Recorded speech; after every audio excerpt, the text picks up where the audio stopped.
There are fears that never truly leave you.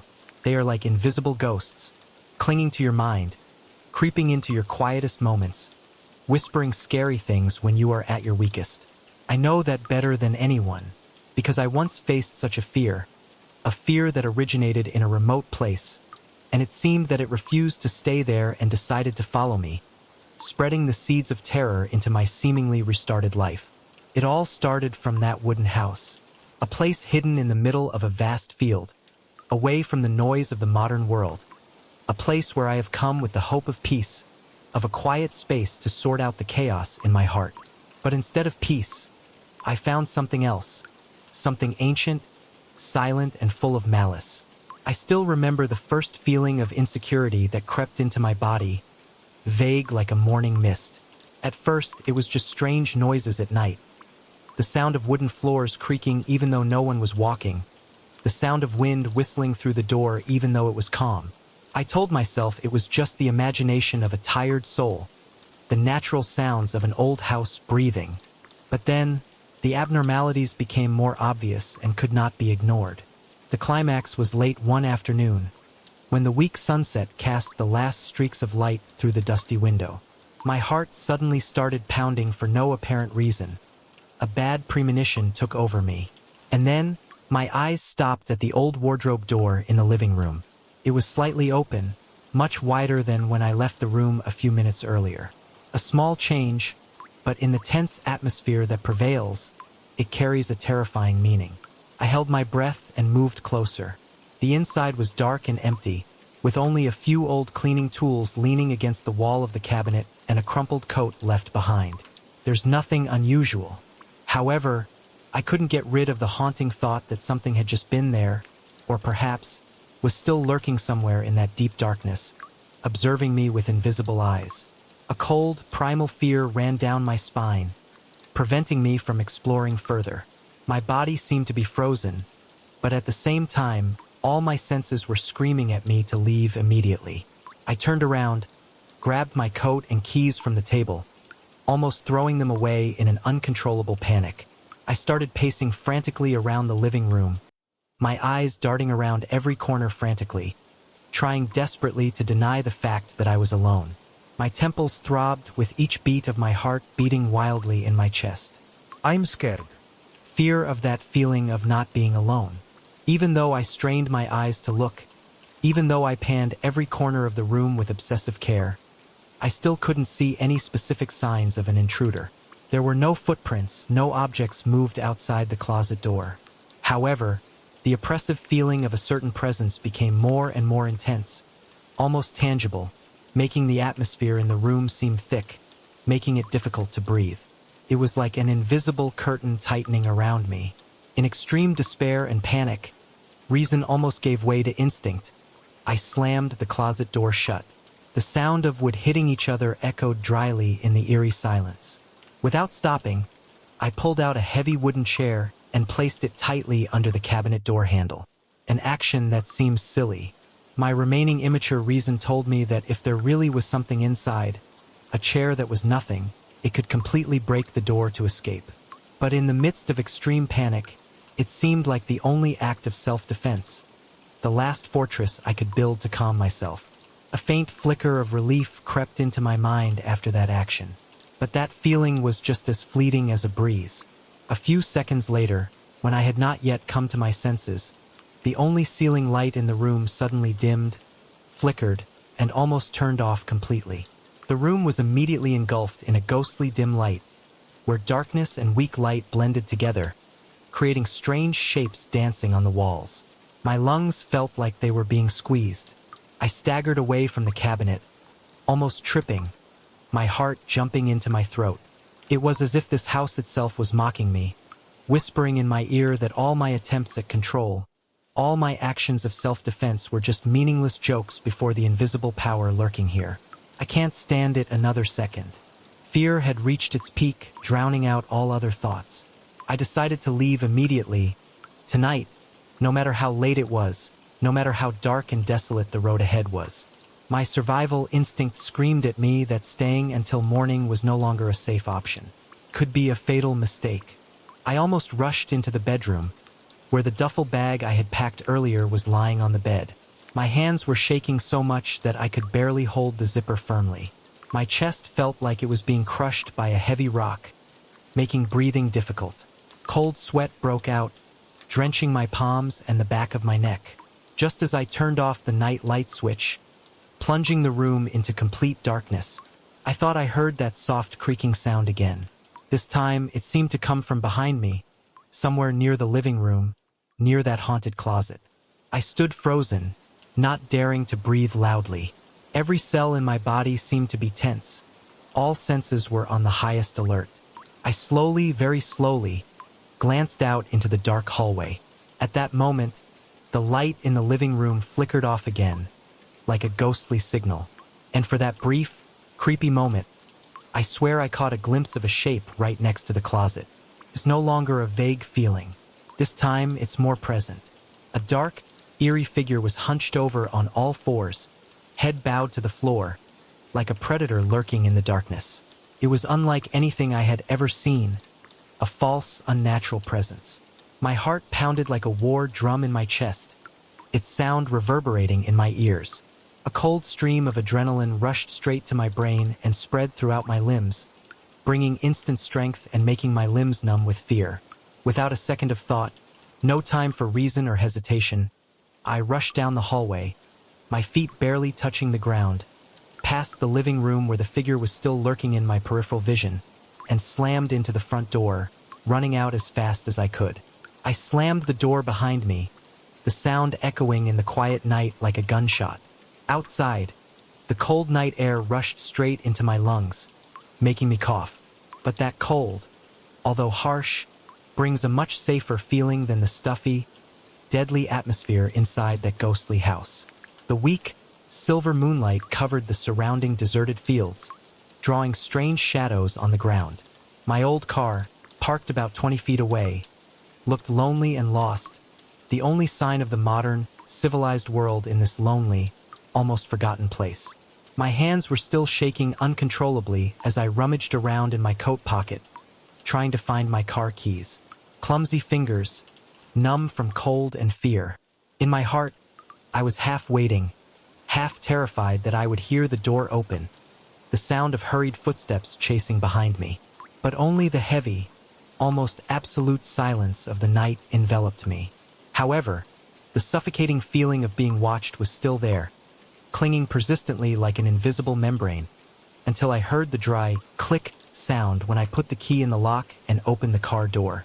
As soon as I got inside, my first reflex was to quickly lock all the doors. The sound of the door latching repeatedly gave a false sense of security. I shakily put the key in the ignition and started the engine.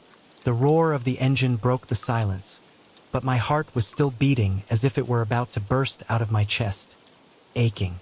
When the headlights turned on, shining a white light straight into the front of the wooden house, the light clearly illuminates every detail of the house's facade.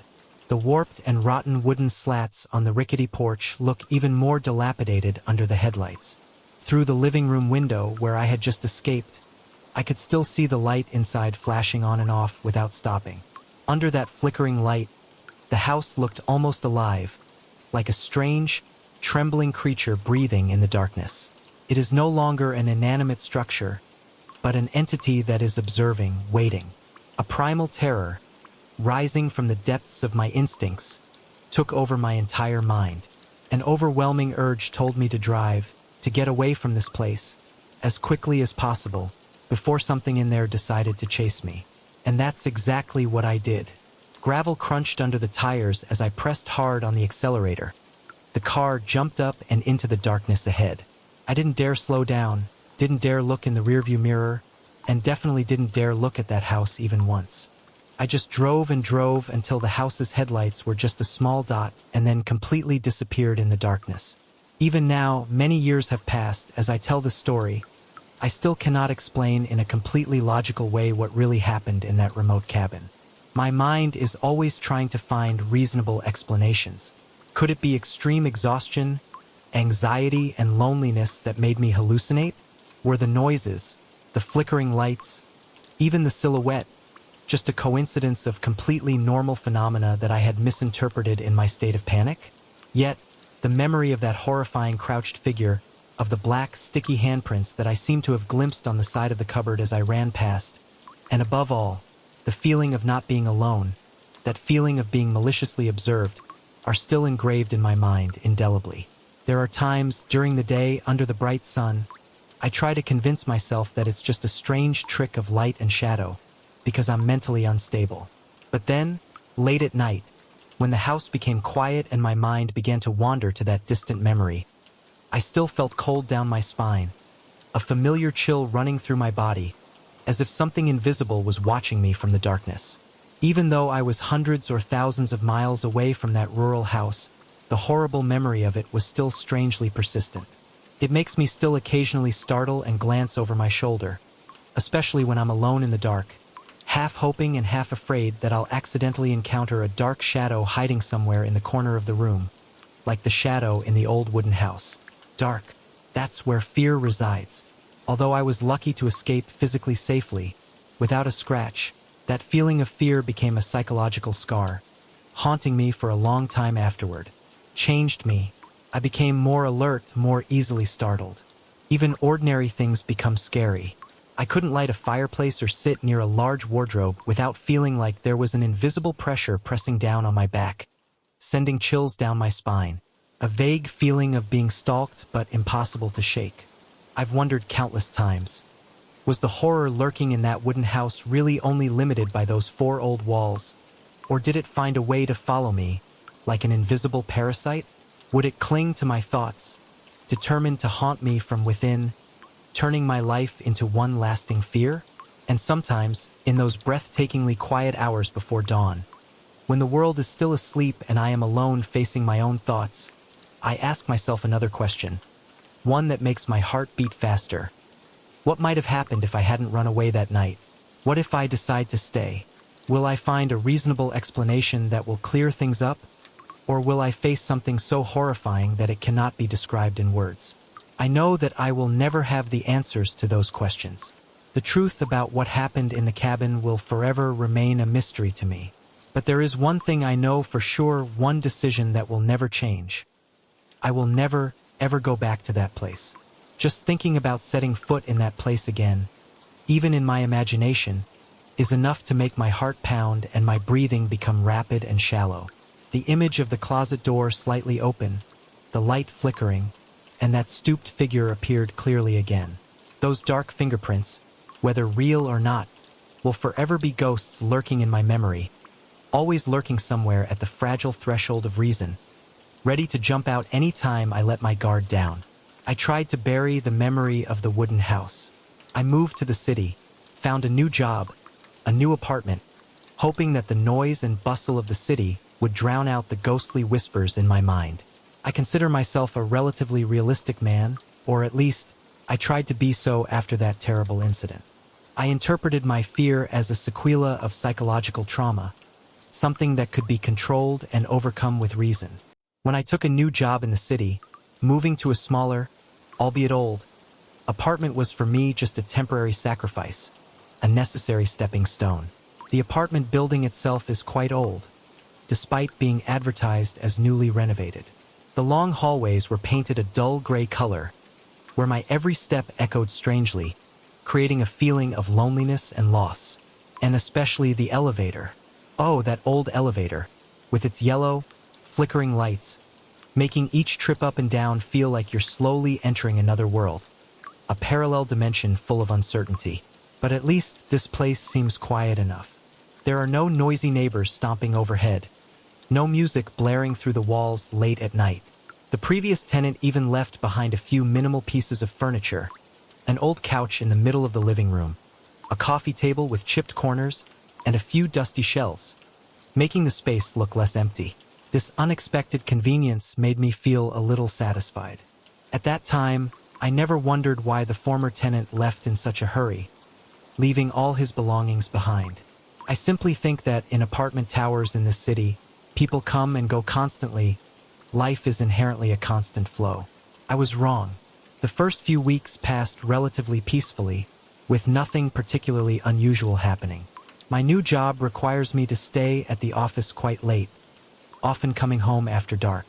By the time I get back to the apartment, I'm often exhausted and my eyes are blurry after many hours of staring at the computer screen. The body is tired, the mind is tired. However, that exhaustion was never strong enough to prevent me from realizing that something was wrong in my own apartment. It was not a sudden, intense fear like in the wooden house, but a vague, creeping feeling of insecurity that grew bigger and bigger. It's not something I can easily shrug off, thinking it's just my imagination. Every time I entered the apartment after midnight, as soon as I put the key in the lock, even before the door was fully open, I felt a strange urge, an almost unconscious reflex, to look toward the balcony at the end of the living room. In that corner, the darkness seemed thicker than elsewhere in the room. Sometimes I feel like it's shifting a little, almost stretching, when I try to look straight at it. Of course, when I turned on the light switch, there was nothing there. There was only empty space and my own pale, distorted reflection in the large glass door leading to the balcony. My shadow on the glass under the yellow light looked strange. That was the first night I felt it, and I naively hoped that it would be the last night. I tried to reassure myself. Surely it was just an illusion caused by the streetlight from outside shining through the glass, or because my eyes were too tired after a long day of work. But deep inside, there was another voice, a voice that whispered that reflection, that shadow looming in the corner of the balcony, had never really looked like me. It seemed taller, broader shouldered, a dark, motionless outline, contrasting with the weak light from the street lamps below in the city. Every time I blink and look again, it disappears, leaving only my normal reflection. But the feeling of insecurity is still there. For a while, I avoided telling this story to anyone. I was almost certain that I was working too hard, that my tired eyes were making strange shapes out of the darkness. I don't want to be seen as weak, as someone haunted by the past. But that feeling never disappeared. On the contrary, if anything has changed, it is that it has become stronger and stronger. As I walked down the long, quiet hallway toward my apartment at night, I began to catch glimpses of dark streaks moving quickly at the edge of my vision, as if something or someone had just passed by, disappeared behind a door somewhere, or was even waiting for me right ahead. My pulse quickened again, my breath caught in my throat. I had to force myself to rationalize those feelings, telling myself that they were just my own shadow, caused by the flickering hallway light. But deep inside, a primitive alarm bell, like the one that had once sounded in the cabin, was ringing incessantly, a bell that I could not completely silence. One morning at the office, a colleague casually asked why I always looked startled and tired. He noticed the distinct dark circles under my eyes.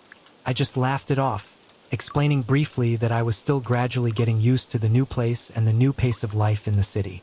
Then I quickly changed the subject, not wanting to go into details about the strange figures, about the fear that was escalating inside me day by day.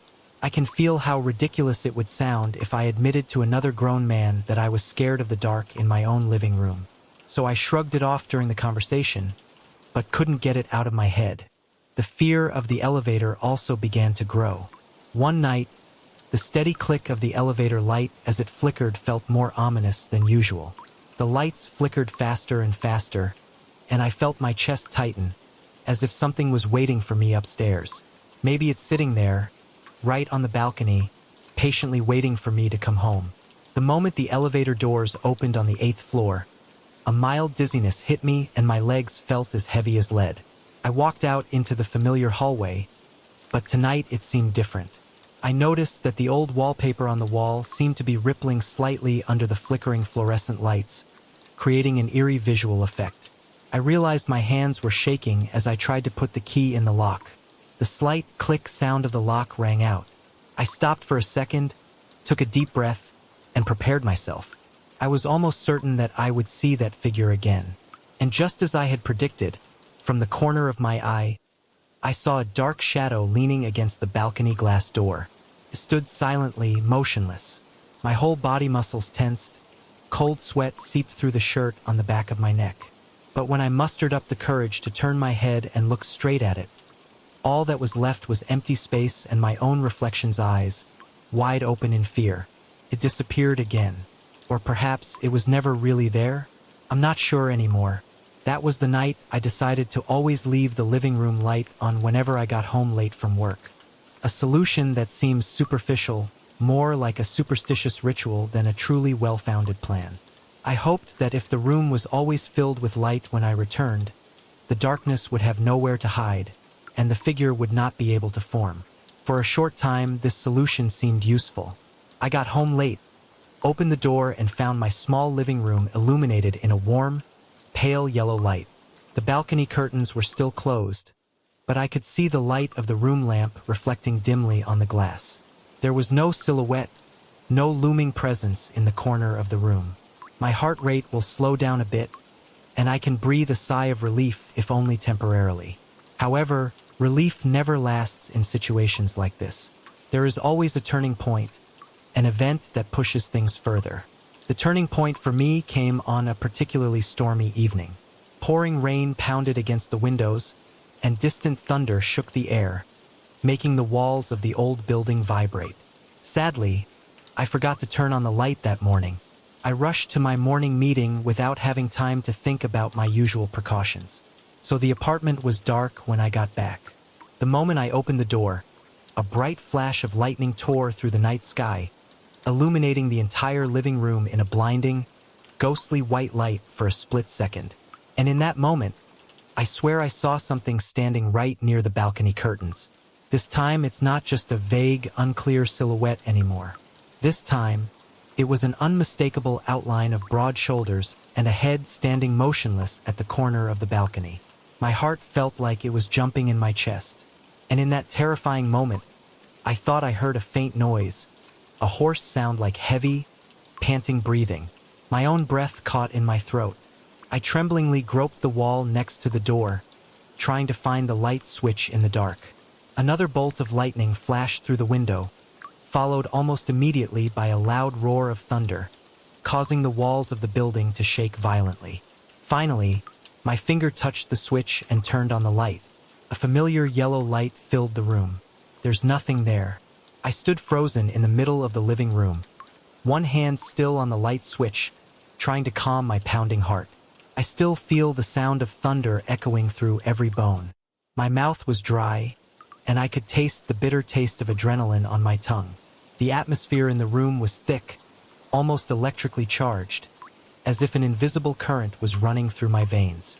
No matter how hard I tried to reassure myself, I couldn't shake the strong impression that something was actually there, right in front of me, just a few feet away, pressing itself against the glass of the balcony, waiting for me in the dark. After that terrifying stormy night, things began to escalate in a terrifying way.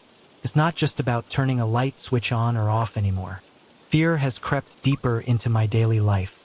I began to notice that even with the lights on, certain corners of the room seemed unusually dim, as if the shadows there had become denser, heavier, refusing to dissipate under the light. My reflection on the balcony glass looked increasingly distorted, twisted by some invisible force. Sometimes I saw a ripple, like the vibration of water, appearing in the reflection, even though there was no wind outside and the glass remained completely still. It was like something was standing right behind the glass, disturbing the image. My evenings began to be invaded by strange sounds. Soft creaking noises from floors or furniture. Subtle, almost inaudible knocks on the front door or even the bedroom door. And sometimes a low, sustained hum, like a loud insect or a faulty electronic device, interrupts my fitful sleep. These are not the typical groans and creaks of an old building that is deteriorating or settling down.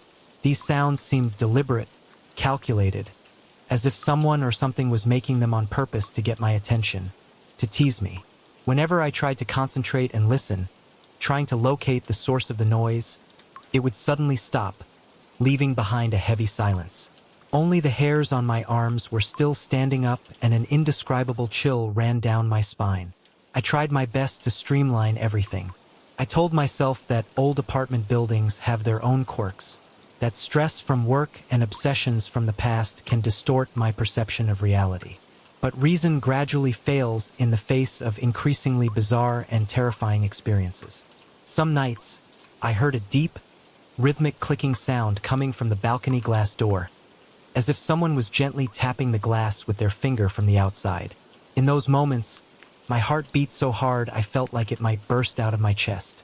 I lay there, paralyzed on the bed, barely daring to breathe, afraid that if I moved, if I looked out into the living room, I would see that shape again, but this time it was inside my apartment, no longer content with just standing outside the glass. Colleagues at work started commenting more often on my tired, pale appearance. They asked if everything was okay at home, with a mixture of concern and curiosity.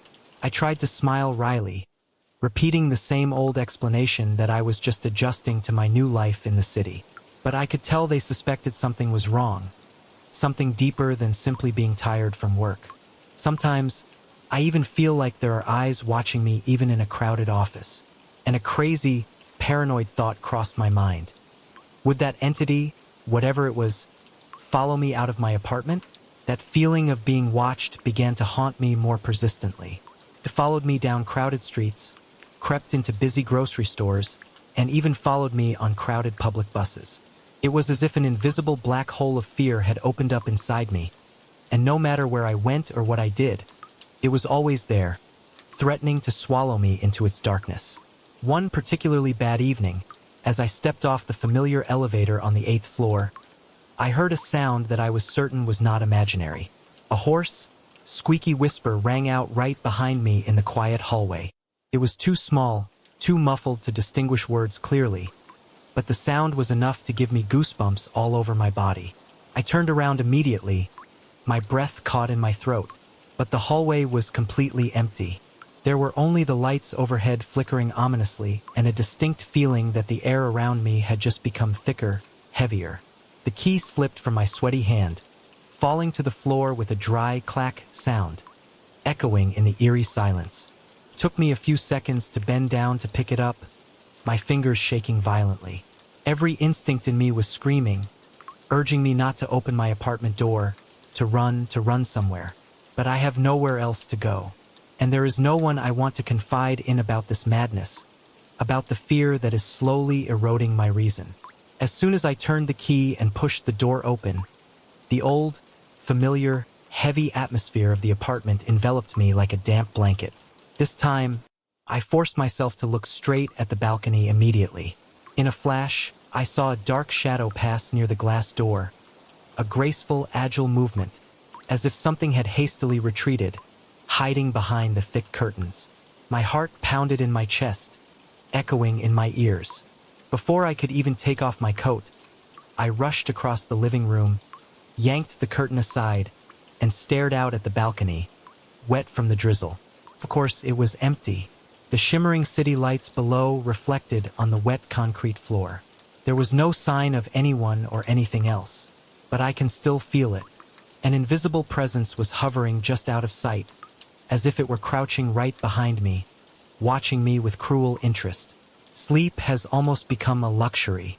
On the rare occasions when I manage to fall asleep for a few minutes, I wake up again, gasping for air, drenched in cold sweat.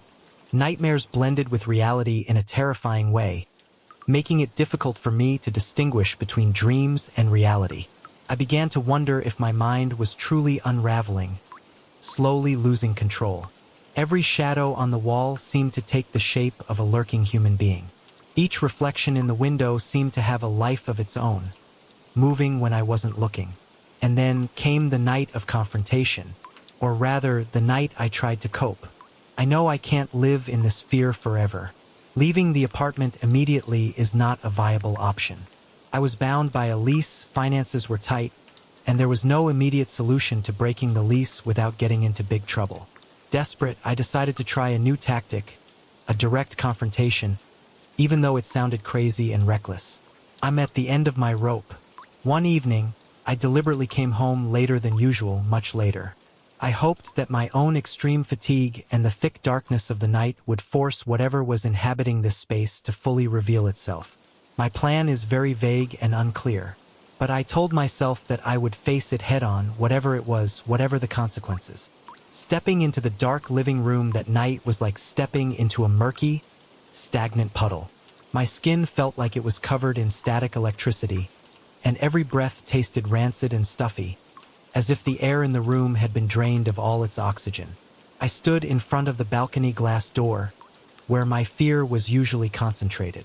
I turned off the overhead light switch, plunging the room into almost absolute darkness, with only a little light coming in from the city outside. I stared at my own reflection in the large glass. The bright but distant light of the city provided a faint, ghostly glow, painting the features of my face into ghostly, alien silhouettes. My heart beat harder with each passing second of silence. Sweat began to form on his temples and run down his neck. My throat was tight with tension and fear. Then I felt it, a very slight movement behind me, right in the reflection. My reflection on the glass wavered slightly, and then I saw a tall, dark figure slide into view, standing right next to mine. It stood so close that I could feel its cold breath on the back of my neck, if it actually breathed. But there was no warmth, no signs of life. Just a sudden wave of coldness enveloped my entire body, making me tremble uncontrollably. Instinct screamed at me, urging me to turn around, to turn on the lights immediately, to do anything to break this terrible spell. But I forced myself to stand still, as if rooted to the spot. My knees were shaking, and my teeth were clenched together so tightly that I thought they might break at any moment. I looked straight at its reflection. It was considerably taller than me, broad-shouldered, upright and stiff as a statue. I couldn't see any detail of its face in the darkness, just a black, empty space. But I could feel its gaze, an empty, lifeless gaze that radiated a silent malice, a cold hatred. My pulse accelerated to an almost feverish level, and an unpleasant, dull ringing began to invade my ears. My fingers twitched desperately, wanting to reach for the light switch on the wall. The urge to run, to escape, almost overwhelmed me. Then, in a surge of desperation as a last resort, I turned around and slammed the light switch upward. Poof! The harsh yellow light of the ceiling lamp instantly filled the room. The reflection on the glass disappeared instantly, but its afterimage, the tall black shadow standing next to me, still lingers in my mind, imprinted on my retina. My breathing became panting and rapid. I realized my entire body was shaking as if I had just run a marathon. I had to lean on the back of the chair to steady myself, my stomach cramping from the rising feeling of nausea. That confrontation, if it can be called that, marked a change. But not the change I expected. After that night, I no longer saw the blurry figure in the corner of my eye every time I returned home. It seemed to have retreated into the darkness. Instead, the feeling of being watched became stronger, more persistent, almost tangible. It was as if that presence had now acknowledged me, had responded to my defiance, and a strange, tense kind of deadlock had taken over my daily life. I feel it waiting, always there, right next to me, but rarely fully visible. The tension in the air of the apartment remained, becoming even heavier, transforming into a living creature, an invisible and malevolent roommate. I knew I had to leave, regardless of whether this presence was a product of the psychological unraveling taking place within myself, a result of the trauma from the cabin, or truly something supernatural. It was more than I could bear. I began actively searching for a way out, scrutinizing the lease, looking into subletting, or any method that could help me extricate myself from this oppressive, toxic environment. But it seemed that the more determined I was to leave, the more intense the feeling of being held and opposed became. It was as if the apartment itself, or whatever was haunting it, was resisting my departure. Every small step I made in finding a new home was met with a sudden wave of fear and disorientation, making me doubt my decision. Finally, the day of leaving came. My last night there, I stood among the half-packed cartons, determined to load everything into the car by dawn. The atmosphere in the apartment that night seemed strangely alive, but not in a good way. It was thick with a silent anger. The dark corners of the room looked even darker than usual, as if they were swelling, swallowing the faint light. My reflection in the balcony window looked almost alien, distorted and pale. My heart was pounding in my chest, my mouth was dry, and I couldn't shake the certain feeling that if I stayed just one more night, something truly terrible would happen. something that would completely shatter what fragile sanity I had left. But then, morning finally came. Pale, weak sunlight crept through the window, bringing with it a bit of hope. The tension in the air seemed to have eased a bit, if only temporarily. I took that opportunity and quickly dragged the last of my boxes out into the hallway, towards the elevator. While waiting for the elevator in the quiet hallway, I felt a cold wind suddenly blow through, even though there were no windows open. That wind seemed to whisper something along the old walls. The sounds were unclear but enough to make me shiver. But I was determined not to look back, not to turn my head toward apartment number 812 anymore. Every trip from the apartment to the elevator, even if it's just a few steps, feels like a small victory. Each box packed and taken away is a tangible step towards freedom from this obsession. Just before I slammed the apartment door shut for the last time, I couldn't help but let my eyes wander toward the balcony once more. The morning sunlight sparkled on the large glass panel, revealing nothing but the empty, bare space inside. All the furniture had been removed, leaving only marks on the floor where they once stood. But I couldn't shake the feeling that something was still staring at me from the other side of the glass, hidden in the reflection of the sky and the buildings opposite.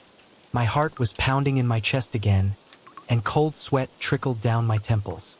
The familiar fear grabbed me one last time, a reminder of the horror I had endured all this time in this place. I swallowed hard, trying to suppress my trembling. I placed the keys on the small kitchen table, then turned and walked away decisively, without looking back. The hallway seemed to stretch endlessly before my eyes. The familiar flickering light of the elevator at the end of the hallway added to my feeling of insecurity. Stepping inside the elevator cabin, I took a deep, shaky breath. I felt some of the tension that had accumulated for so long slowly melt away as the elevator door closed and began to move downward. I was finally able to leave, but as the elevator slowly descended, a terrifying question lingered in my mind, one to which I had no answer. Was that presence really still trapped in that empty apartment on the 8th floor, or had it somehow managed to attach itself to me, following me into the next phase of my life? Even in this new apartment, which is much brighter and more modern, I still occasionally catch myself unconsciously glancing towards the window or any reflective surface.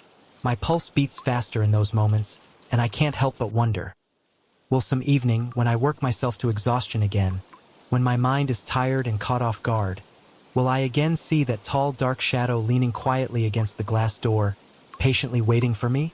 And if that dreaded day really comes, will I still have the courage to face it again? Or will I finally lose what little peace I have left in my mind, completely plunging into the darkness of fear and madness? I don't have any answers. There was only a fearful, persistent nod every time I remembered the terrible time in that apartment on the 8th floor, and that lonely wooden house in the middle of the deserted field. The feeling of being watched, the glimpse of a shadowy figure at the edge of my vision, they never truly disappear completely. It's the kind of fear that leaves a permanent scar on your soul. A nagging question about what really lurks in the darkest corners of this world, or perhaps in the darkest corners of our own minds. And no matter how many times I told myself that it was all over, that I was safe, I still couldn't shake a cold certainty in my heart. That if I ever happened to walk down that 8th floor hallway again, if I ever pushed open that door to apartment number 812, I would see it there again, silhouetted against the balcony glass, or perhaps standing right behind me, waiting for me to come home. Forever. Sure, here's a plain text version of the story, minus the intro/outro and background music notes, perfect for your text-to-speech tool. It all started on a late autumn night, when the city was deep in sleep and only yellow streetlights remained on the deserted streets. I, at that time, had just moved into an old apartment complex nestled in a rarely visited corner of the city. New job, new life, but this small studio apartment feels heavy, an unnatural silence. The building was tall and skinny, with walls stained by time and hallways that always seemed to smell of mildew and stagnant air. That night, I returned quite late.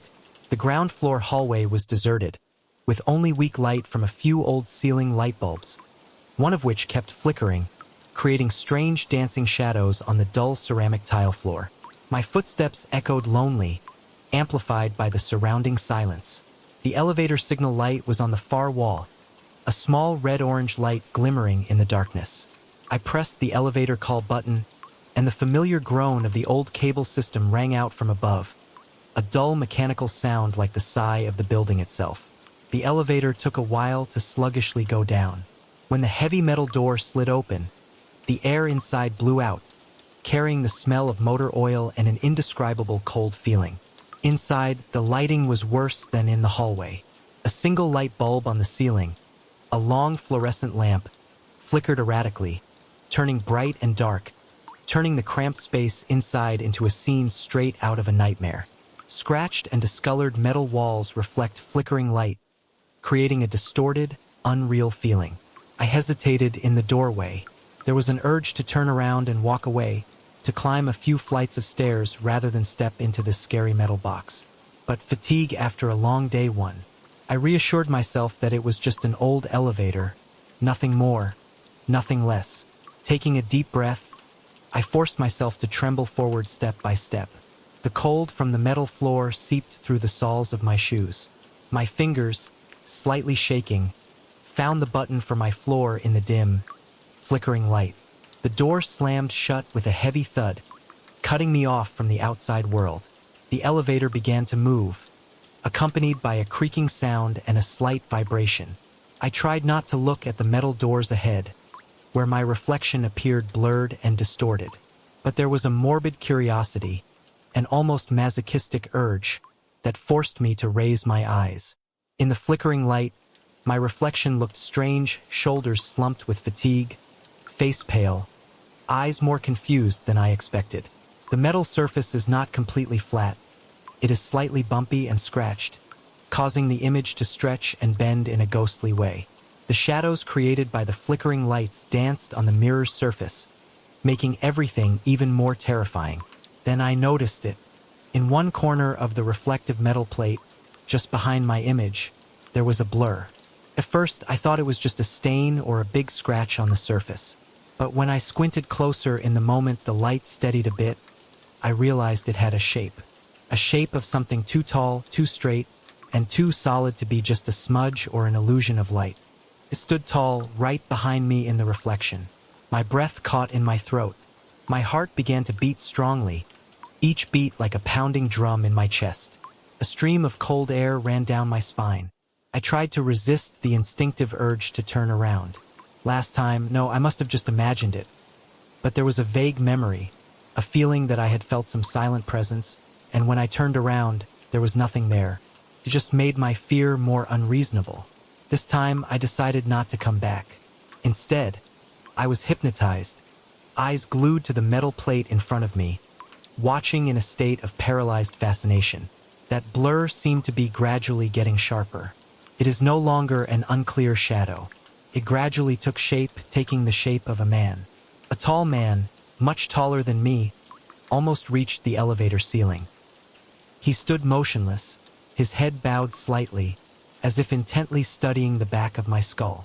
My whole body stiffened, feeling like I was being submerged in ice water. The blood seemed to solidify in the veins. I couldn't move, couldn't breathe. Overhead, the light bulbs flickered frantically again. And for a brief moment when the light was at its strongest, the reflection became clearer than ever. I saw his eyes. They are just deep, empty black holes with no whites, no pupils, just black as thick as ink. And they were looking straight at me, not at my reflection, but seemingly through the metal, through the flesh, straight into my spine. A cold, lifeless look, but carrying a terrible weight. My throat tightened. I tried to breathe in, but only a short, ragged gasp came out. My heart was beating so fiercely that I could feel each beat echoing in my chest, spreading to my fingertips, reverberating against my temples. The back of my neck tingled uncomfortably, as if his invisible gaze was actually pressing into my skin.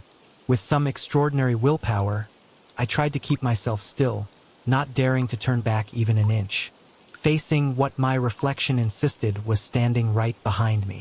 No, I don't have the courage. Instead, I continued to stare at the deformed metal door, trying to use reason to deny the obvious evidence from my senses. I'm probably too exhausted. I thought to myself, it's just a hallucination caused by stress. The flickering light and old metal surface were playing tricks on my eyes. Am I about to lose my mind? But no matter what explanation I tried, the reflection persisted there. That tall, motionless shadow, and those dark eyes, terrifyingly clear and real. Luckily, at that moment, the elevator made a ding sound and stopped on my floor. The metal door hissed and slowly slid open. I almost rushed out, having to use every last bit of willpower not to look back. My whole body trembled. My legs felt like they were about to collapse. I stumbled into the hallway. The hallway light, although also flickering, seemed brighter and safer. I quickly glanced behind me, nothing. Only the elevator door was slightly open, revealing an empty compartment. Then they slammed shut with a final sound, cutting off all contact. That night, I couldn't find peace in my apartment. The walls seemed to be closing in, weighing me down. The feeling of stuffiness and insecurity prevails. I turned on all the lights I had, from ceiling lamps to table lamps to bedside lamps, turning the small living space into a bright, almost painful to eyes stage. I hope that the high-intensity light can dispel the darkness that haunts my mind, can burn away that horrifying image. But to no avail. I don't dare stay in the dark for even a second. Every time I blinked, the image of that face with empty eyes appeared, looming behind me, in my mind.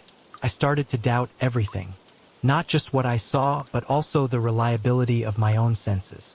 The security camera in the lobby certainly didn't record anything unusual. I've never heard anyone else in the building complain about anything similar. So is it just me? Am I really gradually losing my reason, gradually unraveling every piece of reality? That thought scared me more than the image of that tall man. I decided I needed help. Not from friends or family. They'll think I'm crazy. I need an expert. I went online to look for a psychotherapist, trying to choose someone whose profile showed a practical, evidence-based approach. Someone who wouldn't be quick to judge or attribute everything to the paranormal or supernatural. A few days later, I had my first consultation. I described my experience in general terms, trying to keep my voice calm. I talk about the illusions in elevators, the persistent feeling of being watched, the glimpses of things that shouldn't be there. I tried not to go into specifics about what the tall man looked like or how my reflection showed me another reality. The therapist listened patiently, his voice gentle and reassuring. She asked me about my sleep, which was terrible, of course, and about my history of anxiety or other psychological disorders. Nothing significant. She offered sensible advice. Perhaps I should consider taking a few days off work, reduce stress, try relaxation techniques, perhaps due to the pressure of work and new living environment. She didn't refute what I said, but she was clearly aiming for a purely psychological explanation. I could only nod in agreement, but still felt a vague discomfort in my heart. It felt like those logical explanations, no matter how good, were not enough to cover all the strangeness and horror I had experienced. The next morning, when I went down to the lobby to go to work, I decided to stay away from that damn elevator. I went straight to the stairs. Climbing several flights of stairs was really tiring. My breathing was panting and my calves were tight. But I'd rather endure the burning sensation in my muscles than face the panic that grips my chest every time I step into that cramped metal box.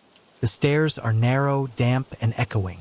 The light from the weak ceiling bulbs was only enough to clearly illuminate the gray concrete stairs, spiraling down or up. When I was about halfway up the climb, I heard that noise. Footstep.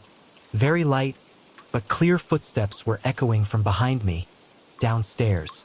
The narrow space of the stairs amplified every sound, making it impossible for me to determine the exact distance. Are they fast or slow? Near or far?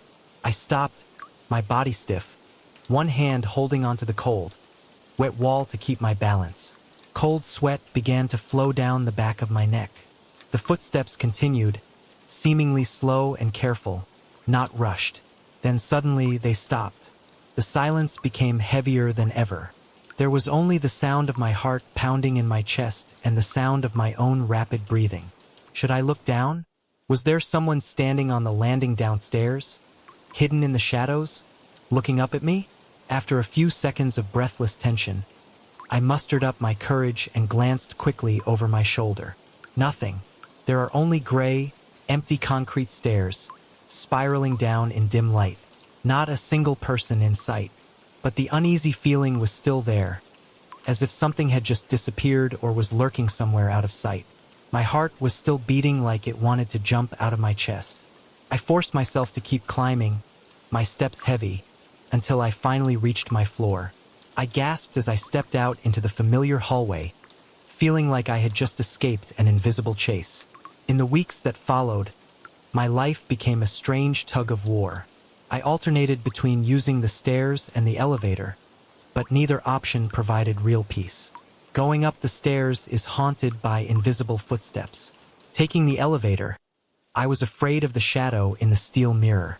Every time I pass by any reflective surface, a glass window, an off-computer screen, even the back of a shiny spoon, I feel an irresistible urge to check it out. I almost had to mentally prepare myself every time I looked in the mirror, ready to face that tall, absurd figure standing behind me. Most of the time, I couldn't see anything, just a normal reflection of myself and the space around me. But every now and then, just fleetingly at the edge of my vision, a faint outline, a fleeting shadow would appear and disappear before I could fully perceive it. Those moments increased my already constant anxiety. Stress begins to seriously affect daily life. I have difficulty concentrating on work. Conversations with my neighbors in the hallway became awkward because I kept glancing over their shoulders, scanning every hidden corner. I became restless, always clutching the key in my hand like a defensive weapon. Any small noise, whether it's a door closing on another floor or the wind whistling through a window, is enough to make me jump. I felt like I was slowly being consumed by fear. Then one evening, when I returned to the building, I saw a notice posted in the lobby.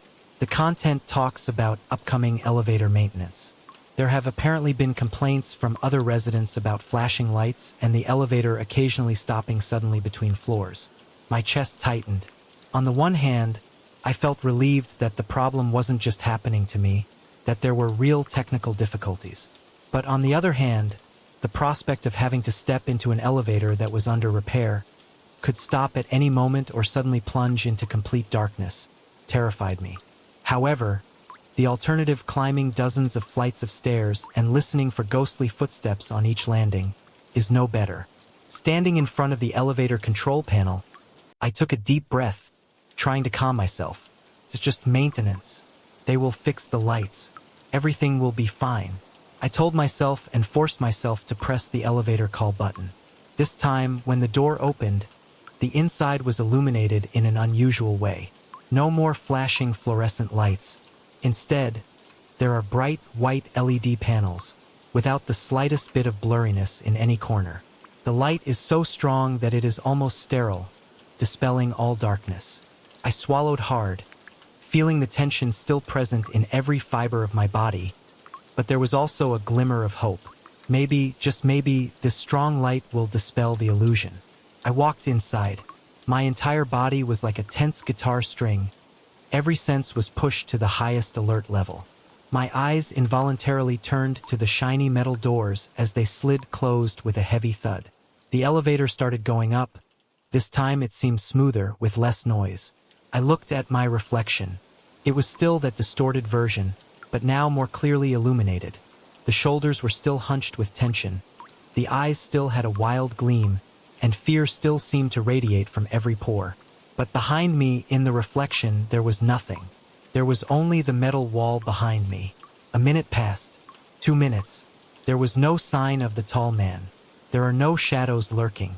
A feeling of relief began to slowly creep into my mind. Maybe it's because of the flickering light. Maybe the maintenance really fixed the problem. Or my hallucination. But then, just as I started to relax, I felt it. A subtle change in the air behind me. Very light, almost imperceptible, like a breeze passing through a closed room. The hairs on the back of my neck stood up. My breathing became difficult again. I kept my eyes glued to the reflection. The top edge of the metal mirror begins to darken. It's not because the light has changed. The LED is still bright. It was as if a shadow was slowly gathering from nowhere, right above my head in the reflection. It grew larger, denser, and gradually formed that terrifyingly familiar silhouette. The tall man appeared again. My heart was pounding. The sound was so strong and loud that it seemed to drown out the sound of the elevator's operating machinery. My fingers suddenly clenched into fists. My nails dug deep into my palms. The pain felt sharp, but not enough to pull me out of the terror. This time, something is different. An anger, a defiance arose within me. I'm so tired of this fear, so tired of being haunted by something that only exists in the mirror. With fierce determination, despite the fear paralyzing my body, I turned around. I will face it, whatever it is. I will look squarely at the thing that has occupied my life these past weeks. But nothing. Behind me is just the familiar empty space of the elevator cabin. There was no tall man standing there. There were no dark eyes staring at me. There was no sign that there was anyone or anything other than me in this metal box. Confusion overtook me for a moment, but then even greater terror struck. I slowly turned back towards the metal door, and I saw him, in reflection. He was standing right behind me, closer than ever, his dark face almost touching my shoulder in the mirror. My entire body froze, as if every muscle had turned to stone. I couldn't move, I couldn't scream.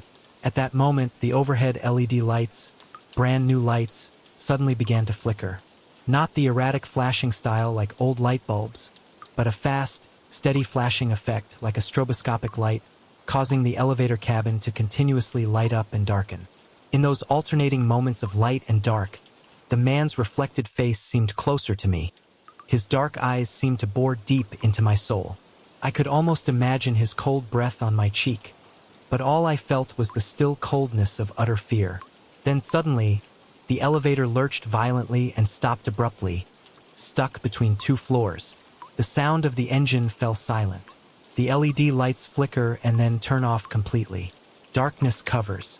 Only the tiny emergency light in a corner of the ceiling was on, emitting a weak, ghostly orange light, just enough to illuminate the dim outlines of the cabin.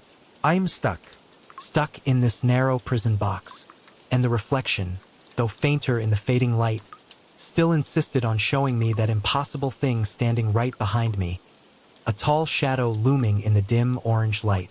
My shoulders started shaking uncontrollably. Cold sweat flowed down his temples.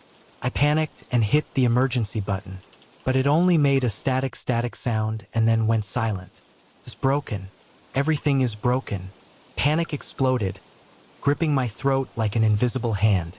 My breathing became ragged, almost sobbing. I felt like my chest was about to burst. For those few endless and painful seconds, the reflection remained still, not moving, not wavering, just a silent, terrifying presence in the darkness. I closed my eyes tightly, trying to force myself to focus on something else. Anything. Dry feeling in the mouth. The sound of my heart pounding like a war drum in my chest. The coldness of the metal wall behind me. Anything to hold on to reality, to keep from completely sinking into madness. I don't know how long I was in that state. Could be a few seconds, it could be a few minutes. Then, in the sudden, unexpected silence, the elevator jerked slightly and came to life again. It slowly climbed to the next floor. The orange light of the emergency lights remains the only light source. The metal door hissed and slid open. I almost fell down the hallway. Every muscle in my body was still shaking violently. I turned my head and looked back into the dark elevator. The reflection has disappeared. There is no longer any tall shadow, but my body, every cell of me, still seemed to feel his presence, like a faint electric current still running across my skin, an invisible coldness still clinging. Since that terrifying night of being trapped, I've realized something important. This presence, this tall man in the mirror, was not simply an outside entity haunting me. It is somehow tied to myself, to my fears, to my anxiety and terror. Trying to run away and avoid him only seemed to strengthen his grip on me. My fear is what nourishes him. And so, in the following days, I decided to change tactics. I won't run away anymore. I will face it, but not with panic, but with calm, even if it's just pretending. Whenever I feel that familiar coldness behind me, or have the urge to check a reflective surface, I forced myself to take slow, deep breaths. I tried to focus on the tangible details of the reality around me, the texture of the wall, the distant noise of traffic, the feel of my clothes on my skin, instead of letting my mind wander to the shadows that crawled at the edges of my vision. Every time I am forced to face a reflective surface, like a bathroom mirror or a window at night, instead of looking for that silhouette with fear, I look myself in the mirror, maintain a steady gaze, and tell myself that I am in control. Those scenes did not disappear completely. Occasionally, I still catch a glimpse of him in the elevator, still feel the dim shadow in the window. The light still flickers inexplicably from time to time, but they began to lose their power over me. As I refused to give in to fear, as I faced that presence with cool acceptance rather than panic, his form seemed to grow fainter, the presence less dominating. It was as if my refusal to fuel him with my fear was slowly weakening his grip. I'm not sure if I can call this a win, because even now, long after, the building's elevator still holds a special haunting quality for me. Every trip is still a gamble, still carrying the possibility that I'll catch a glimpse of something I shouldn't. Sometimes, I still feel that tall figure behind me, like a watchful ghost, visible only through steel or reflective glass. But I learned an important lesson. Terror follows surrender. And while I may never completely banish him from my life, I have learned to keep him at a certain distance within my control. Security cameras still don't show anyone. The building's security guard probably still thought I was just imagining things after the time I hinted at asking about strange things. And my therapist persisted in suggesting stress and anxiety management strategies. But I know what I've seen, what I've been through.